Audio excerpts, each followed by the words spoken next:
bottom left-hand corner, gozerelin acetate, Zoladex depot. Okay, so this is used in the treatment of prostate cancer, used in other hormone-dependent diseases, and it's delivered as a subcutaneous depot, as a monolith system which is injected underneath the skin in the abdomen.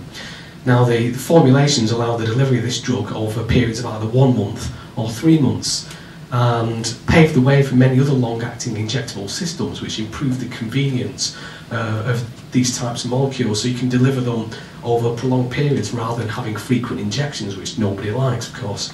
And obviously also reduces some of the burden on practitioners who often have to administer these systems.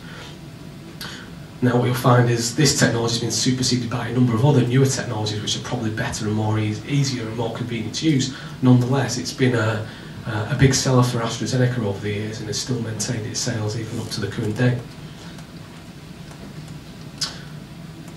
So I think it's clear that drug delivery plays an important role in the development of new medicines. Okay?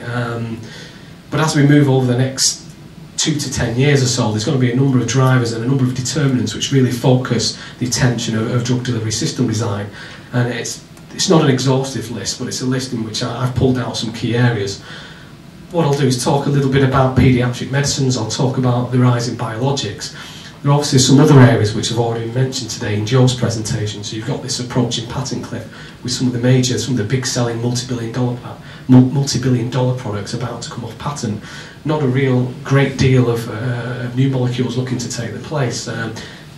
Part of that is around this advancing, this evolution of regulation, where it's now much more difficult than it ever was to make a compelling story of therapeutic benefit and safety to the regulatory authorities to get the product on the market.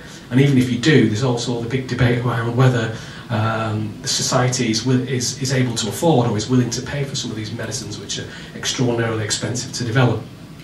And of course, we've always got the old chestnut of challenging molecules. Every molecule is different which is developed, and they all provide their own idiosyncratic issues around their physical and chemical properties which make it difficult to deliver.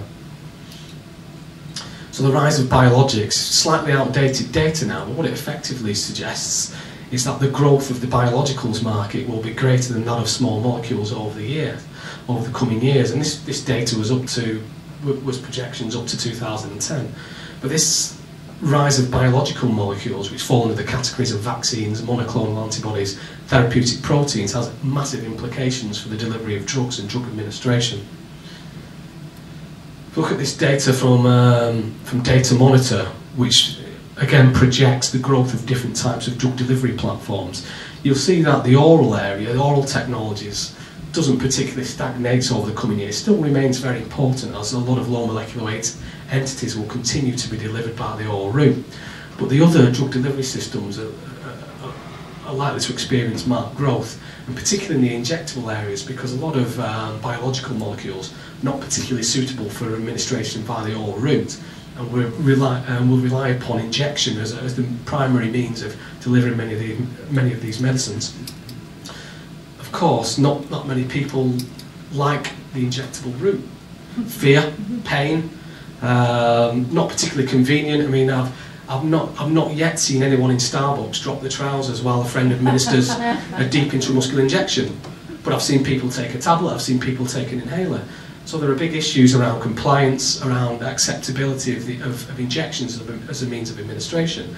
And there's a wealth of opportunities around developing systems which potentially take that pain away, make it more convenient, reduce the frequency and the need for injections. The example I've got on the top right-hand corner there is a system from Glide Pharma, who are based down in Abingdon in Oxfordshire. So that's a system which is effectively needle-free. It projects and delivers a sharpened pellet, solid pellet, through the skin without the need for a needle. Go on to the middle section there. There we have some particles produced by supercritical fluids of particles containing insulin. Now, a lot of proteins and macromolecular structures tend to misbehave both in raw material form when they're produced in formulated products, have a tendency to hydrolyse, to oxidise, to aggregate, to unfold, to denature. All of these particular problems put a risk to loss of activity of those drugs. Also doesn't make for a particularly robust supply chain, because you're dealing with a lot of molecules which you're having to store at ridiculously extreme temperatures, at things like -20, -80. Not easy to store, not easy to transport, very expensive, okay, very elaborate. So there's quite a lot of mileage in looking at systems which enable you to stabilise these materials, to deliver them in conventional forms, so you're able to put them in a plastic, in a polyethylene bag, in a drum, and transport them in a conventional way, and convert them into conventional formulations which survive both storage and manufacture. On the bottom example here, we've got modulating pharmacokinetic behaviour. Many proteins, if you manage to deliver them in systemic circulation, don't often hang around there for a long time, got very low biological half-lives, and therefore put at risk the delivery of the right amount of drug to the right site.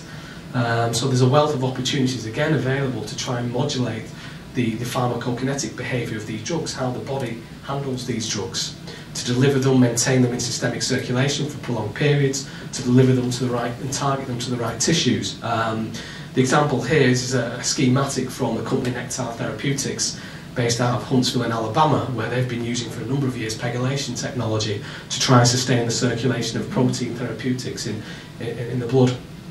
But there are many other approaches to do it. Put on this side here, portals of delivery. Talk about injection, talk about the undesirable characteristics of injectable technologies. Well, why not deliver it by another route?